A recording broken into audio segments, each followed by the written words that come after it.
Hi friends, welcome back to the channel Tanipriya vlogs and creations. ಇವತ್ತಿನ ವಿಡಿಯೋದಲ್ಲಿ ನಾನು simple ಆಗಿ ಒಂದು ಸೀರೆ ಕುಚ್ಚನ್ನು ತೋರಿಸ್ತಾ ಇದ್ದೀನಿ. ಅರ್ಧ ಗಂಟೆ ಒಳಗೆ ಇದನ್ನು ಕಂಪ್ಲೀಟ್ ಮಾಡ್ಕೋಬೋದು. ಬಿಗಿನರ್ಸ್ಗಳಿಗೆ ತುಂಬಾ ಹೆಲ್ಪ್ ಆಗುತ್ತೆ. ಹಾಗೆ ಈ ವಿಡಿಯೋನ ಯಾರೆಲ್ಲ ಸಬ್ಸ್ಕ್ರೈಬ್ ಮಾಡ್ಕೊಳ್ಳದೆ ನೋಡ್ತಾ ಇದ್ದೀರಾ, ಪ್ಲೀಸ್ ಚಾನಲ್ನ ಸಬ್ಸ್ಕ್ರೈಬ್ ಮಾಡ್ಕೊಳ್ಳಿ ಫ್ರೆಂಡ್ಸ್. ಈ ಡಿಸೈನ್ಗೆ ನೋಡಿ ನಾನು 6 ಎಳೆ ದಾರನ ಈ ಥರ ಗಂಟಾಕಿ ರೆಡಿ ಮಾಡಿ ಇಟ್ಕೊಂಡಿದ್ದೀನಿ. ಹಾಗೆ ಇದಕ್ಕೆ ಕ್ರೋಶಾ ನೀಡಲ್ ಬಂದು 0.75 mm ಈ ನೀಡಲ್ನ ಯೂಸ್ ಮಾಡ್ಕೋತಿದ್ದೀನಿ. 11 ಆದರೂ ನಡೆಯುತ್ತೆ. ಸ್ವಲ್ಪ ಮಾಡಿ ತೋರಿಸ್ತಾ ಇದ್ದೀನಿ. ಸೀರೆಗೆ ಏನಾದರೂ ಮಾಡ್ತಾ ಇದ್ದರೆ ಪಲ್ಲು ರೈಟ್ ಸೈಡಿಂದ ಸ್ಟಾರ್ಟಿಂಗಿಂದನೇ ನೀವು ಸ್ಟಾರ್ಟ್ ಮಾಡ್ಕೊಳ್ಳಿ. ಹಾಗೆ ಈ ಥರ ಚಿಕ್ಕ ರೌಂಡ್ ಬೀಡ್ಸನ್ನು ಯೂಸ್ ಮಾಡ್ಕೋತಿದ್ದೀನಿ. ತುಂಬ ಸಿಂಪಲ್ ಆಗಿದೆ. 1.5 ಅವರಲ್ಲಿ ಕಂಪ್ಲೀಟ್ ಮಾಡ್ಕೋಬೋದು. ಬಿಗಿನರ್ಸ್ ಆಗಿದ್ದರೆ 1 ಅವರಲ್ಲಿ ಕಂಪ್ಲೀಟ್ ಆಗುತ್ತೆ. ಜಾಸ್ತಿ ಕುಚ್ಚು ಕೂಡ ಬರೋದಿಲ್ಲ. ಓಕೆ, ಡಿಸೈನನ್ನು ಸ್ಟಾರ್ಟ್ ಮಾಡ್ಕೊಳ್ಳೋಣ. ಯಾವಾಗಲೂ ನೀವು ಸೀರೆಗೆ ಏನಾದರೂ ಮಾಡ್ತಾ ಇದ್ದರೆ ಪಲ್ಲು ರೈಟ್ ಸೈಡಿಂದ ಸ್ಟಾರ್ಟಿಂಗಿಂದನೇ ಸ್ಟಾರ್ಟ್ ಮಾಡ್ಕೊಳ್ಳಿ. ಓಕೆ, ಡಿಸೈನ್ನ ಸ್ಟಾರ್ಟ್ ಮಾಡ್ಕೊಳ್ಳೋಣ. ಮೊದಲು ಸ್ಟಾರ್ಟಿಂಗಲ್ಲಿ ನೀಡಲ್ನ ಚುಚ್ಚಿ ಈ ದಾರನ ಮೇಲೆ ತಂದು ಒಂದು ಲಾಕ್ ಮಾಡ್ಕೋತೀನಿ. ಪಕ್ಕದಲ್ಲೇ ಮತ್ತೊಂದು ಸಲ ಲಾಕ್. ಸ್ಟಾರ್ಟಿಂಗಲ್ಲಿ 2 ಟೈಮ್ಸ್ ಲಾಕ್ ಮಾಡ್ಕೊಳ್ಳೋದ್ರಿಂದ ಸೆಕ್ಯೂರ್ ಆಗಿರುತ್ತೆ. ಹಾಗೆ ಡಿಸೈನ್ ಕೂಡ ಬಿಚ್ಕೊಳ್ಳೋದಿಲ್ಲ. ಇಲ್ಲಿಂದ ಇವಾಗ ಚೈನ್ಗಳನ್ನು ಹಾಕ್ತೀನಿ.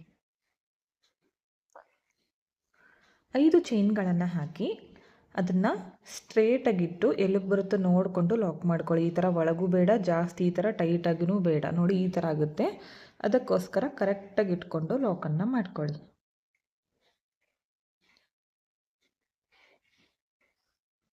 ಇಲ್ಲಿಂದ ಇವಾಗ ಥ್ರೆಡನ್ನು ಸ್ವಲ್ಪ ಮೇಲ್ ಮಾಡ್ಕೋತೀನಿ. ಈಗ ಈ ಚಿಕ್ಕ ರೌಂಡ್ ಬೀಡನ್ನು ಆ್ಯಡ್ ಮಾಡ್ಕೋತೀನಿ. ಈ ಬೀಡ್ ಹಾಕಿ ಸೂಜಿ ಮೇಲೆ ಒಂದು ಸಲ ಥ್ರೆಡನ್ನು ಸುತ್ತಕೊಂಡು ಪಕ್ಕದಲ್ಲೇ 1 ಪಾಯಿಂಟಷ್ಟು ಬಿಟ್ಕೊಂಡು ಪಕ್ಕದಲ್ಲೇ ನೀಡಲ್ನ ಚುಚ್ಕೊಂಡು ಈ ದಾರನ ಮೇಲೆ ತರ್ತೀನಿ. ಇವಾಗ ನೋಡ್ತಾ ಇರ್ಬೋದು, ಸೂಜಿ ಮೇಲೆ 3 ದಾರ ಇದೆ. ಈ 3 ದಾರನ ಒಟ್ಟಿಗೆ ಲಾಕ್ ಮಾಡ್ಕೋತೀನಿ. ನೋಡಿ, ಒಂದು ಹಾಫ್ ಡಬಲ್ ಕ್ರೋಶ ಕಂಬ ಬಂತು. ಮತ್ತೆ ಥ್ರೆಡನ್ನು ಮೇಲ್ ಮಾಡ್ಕೋತೀನಿ. ಮತ್ತೆ ಒಂದು ಬೀಡನ್ನು ಹಾಕ್ತೀನಿ. ಸೂಜಿ ಮೇಲೆ ಒಂದು ಸಲ ಥ್ರೆಡನ್ನು ಸುತ್ಕೋತೀನಿ. ಸೇಮ್ ಇಲ್ಲಿ ಎಷ್ಟು ಗ್ಯಾಪ್ ಬಿಟ್ಟಿದ್ದೀನೋ ಇಲ್ಲೂ ಕೂಡ ಅಷ್ಟೇ ಗ್ಯಾಪ್ ಬಿಟ್ಕೊಂಡು ನೀಡಲ್ನ ಚುಚ್ಚಿ ಈ ದಾರನ ಮೇಲ್ ತಂದು 3 ದಾರನ ಒಟ್ಟಿಗೆ ಲಾಕ್ ಮಾಡ್ಕೋತೀನಿ. ಮತ್ತೆ ಥ್ರೆಡನ್ನು ಮೇಲ್ ಮಾಡ್ಕೋಬೇಕು. 2-3 ಬೀಡ್ಗಳನ್ನು ಹಾಕಿ ಯಾವ ಥರ ಹಾಕಬೇಕಂತ ತೋರಿಸ್ಕೊಡ್ತೀನಿ. 3 ಬೀಡ್ಗಳನ್ನು ಒಟ್ಟಿಗೆ ತಗೋತೀನಿ ನೀಡಲ್ನಲ್ಲಿ. ಈಗ ಒಂದೊಂದೇ ಬೀಡನ್ನು ಮಾತ್ರ ಇದರೊಳಗಡೆ ಆ್ಯಡ್ ಮಾಡ್ಕೋಬೇಕು. ಈ ಥರ ಹಾಕಿ ಸೂಜಿ ಮೇಲೆ ಒಂದು ಸಲ ಥ್ರೆಡನ್ನು ಸುತ್ಕೊಳ್ಳಿ. ಸೇಮ್ ಗ್ಯಾಪ್ಗೆ ಈ ಥರ ನೀಡಲ್ನ ಚುಚ್ಚಿ ಈ ದಾರನ ಮೇಲೆ ತರಬೇಕು. 3 ದಾರನ ಒಟ್ಟಿಗೆ ಈ ಥರ ಎಳ್ಕೋಬೇಕು. ಲಾಕ್ ಆಗುತ್ತೆ, ನೋಡ್ತಾ ಇರ್ಬೋದು. ಮತ್ತು ಈ ಥ್ರೆಡನ್ನು ಮೇಲ್ ಮಾಡ್ಕೋಬೇಕು. ಒಂದೇ ಬೀಡನ್ನು ಇದ್ರ ಒಳಗಡೆ ತರಬೇಕು. ಸೂಜಿ ಮೇಲೆ ಒಂದು ಸಲ ಥ್ರೆಡನ್ನು ಸುತ್ತಕೊಂಡು ಸೇಮ್ ಗ್ಯಾಪ್ ಇಟ್ಕೋಬೇಕು. ದಾರನ ಮೇಲೆ ತಂದು 3 ದಾರನ ಒಟ್ಟಿಗೆ ಲಾಕ್ ಮಾಡ್ಕೋತೀನಿ.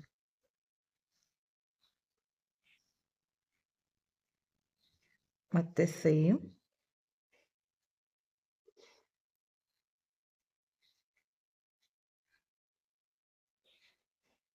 ನೋಡಿ, 5 ಬೀಡ್ಗಳನ್ನು ಹಾಕಿದ್ದೀನಿ. ನೀವಿಲ್ಲಿ ಬೀಡ್ಗಳು ನಿಮ್ಗೆ ಎಷ್ಟು ಬೇಕೋ ನೋಡಿಕೊಂಡು ಹಾಕ್ಕೊಳ್ಳಿ. ಜಾಸ್ತಿ ಬೇಕಿದ್ರೆ ಜಾಸ್ತಿ ಮಾಡ್ಕೊಳ್ಳಿ, ಕಡಿಮೆ ಏನಾದರೂ ಬೀಡ್ಸ್ ಬೇಕಂದರೆ ಕಡಿಮೆ ಮಾಡ್ಕೊಳ್ಳಿ.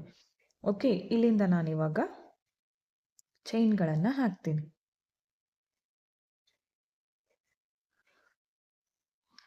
5 ಚೈನ್ಗಳನ್ನು ಹಾಕಿ ಸ್ಟ್ರೇಟಾಗಿ ಇಟ್ಕೊಂಡು ಲಾಕ್ ಮಾಡ್ಕೋತೀನಿ.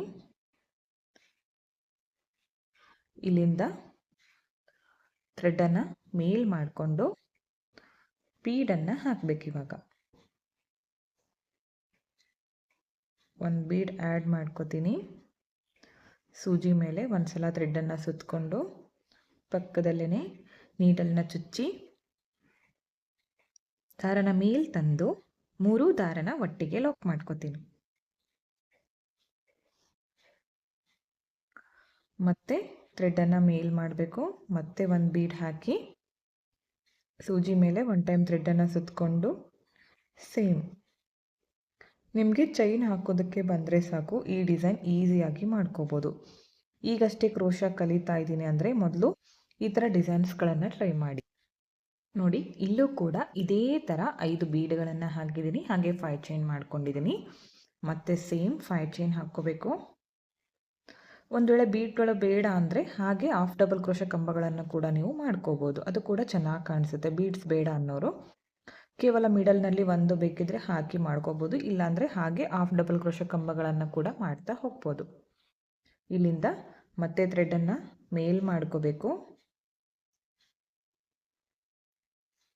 ಬೀಡನ್ನು ಹಾಕ್ತೀನಿ, ಒಂದು ಬೀಡ್ ಮಾತ್ರ ಹಾಕಬೇಕು. ಈ ಥರ ಸೂಜಿಯಲ್ಲಿ 3 ಅಥವಾ 4 ಬೀಡ್ಗಳನ್ನು ತಗೊಂಡು ಮಾಡ್ಕೊಳ್ಳೋದ್ರಿಂದ ಡಿಸೈನು ಬೇಗ ಕಂಪ್ಲೀಟ್ ಆಗುತ್ತೆ, ಟೈಮ್ ಕೂಡ ಹಿಡಿಯೋದಿಲ್ಲ. ಒಂದೇ ಸಾರಿ ನಾವು 4 ಬೀಡ್ಗಳನ್ನು ತಗೊಂಡು ಕೂಡ ಮಾಡ್ಕೋಬೋದು. ಈ ಥರ ನಿಮಗೆ ಪರ್ಫೆಕ್ಟಾಗಿ ಬರ್ತಾ ಇದ್ದರೆ. ಇಲ್ಲೂ ಕೂಡ 5 ಬೀಡ್ಗಳನ್ನು ಹಾಕ್ತೀನಿ. ಓಕೆ, ನೋಡಿ ಇಷ್ಟು ಮಾಡ್ಕೊಂಡಿದ್ದೀನಿ. ಇಲ್ಲಿಂದ ಮತ್ತೆ 5 ಚೈನ್ಸ್, 5 ಬೀಡ್ಗಳನ್ನು ಹಾಕಿ ಹಾಫ್ ಡಬಲ್ ಕ್ರೋಶಾ ಕಂಬ ಆದಮೇಲೆ 5 ಚೈನ್ ಹಾಕ್ಕೊಂಡು ಇಲ್ಲಿಗೆ ನಾನು ಎಂಡ್ ಮಾಡ್ಕೋತೀನಿ.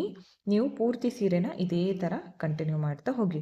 ಲಾಸ್ಟಲ್ಲಿ ಹೀಗೆ ಬಿಟ್ಕೋಬಾರ್ದು, ಇಲ್ಲಿ 1, 2 ಅಥವಾ 3 ಚೈನ್ಗಳನ್ನು ಹಾಕಿ ಥ್ರೆಡ್ಡನ್ನು ಕಟ್ ಮಾಡ್ಕೋಬೇಕು.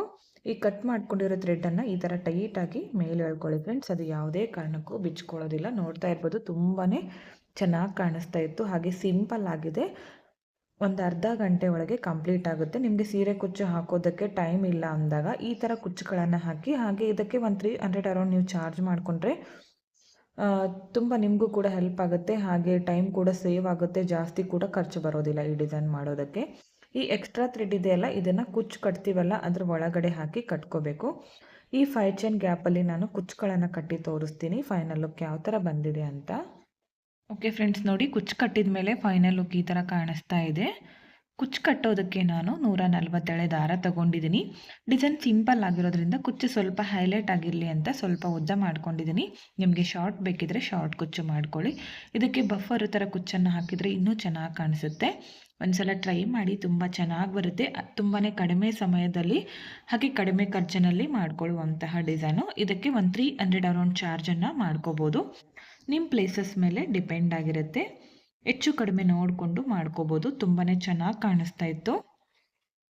ನಿಮಗೂ ಕೂಡ ಇಷ್ಟ ಆಯಿತು ಅನ್ಕೋತೀನಿ. ಇಷ್ಟ ಆಗಿದರೆ ಒಂದು ಲೈಕ್ ಮಾಡಿ, ಹಾಗೆ ಫ್ರೆಂಡ್ಸ್ಗಳಿಗೆ ಶೇರ್ ಮಾಡಿ. ಹಾಗೆ ಈ ವಿಡಿಯೋನ ನೀವು ಸಬ್ಸ್ಕ್ರೈಬ್ ಮಾಡ್ಕೊಳ್ಳದೆ ನೋಡ್ತಾ ಇದ್ದರೆ ಪ್ಲೀಸ್ ಚಾನಲ್ನ ಸಬ್ಸ್ಕ್ರೈಬ್ ಮಾಡ್ಕೊಳ್ಳಿ. ಪಕ್ಕದಲ್ಲಿರೋ ಬೆಲ್ ಐಕನ್ನ ಕ್ಲಿಕ್ ಮಾಡಿ ಆಲ್ ಅನ್ನೋ ಆಪ್ಷನ್ನ ಸೆಲೆಕ್ಟ್ ಮಾಡಿಕೊಂಡ್ರೆ ನಾನು ವಿಡಿಯೋ ಹಾಕಿದ ತಕ್ಷಣ ಮೊದಲು ನಿಮಗೆ ನೋಟಿಫಿಕೇಷನ್ ಬಂದು ತಲುಪುತ್ತೆ ಫ್ರೆಂಡ್ಸ್. ವಿಡಿಯೋನ ಸ್ಕಿಪ್ ಮಾಡದೆ ಕೊನೆವರೆಗೂ ನೋಡಿದ್ದಕ್ಕೆ thank you friends. Thank you for watching. Thank you.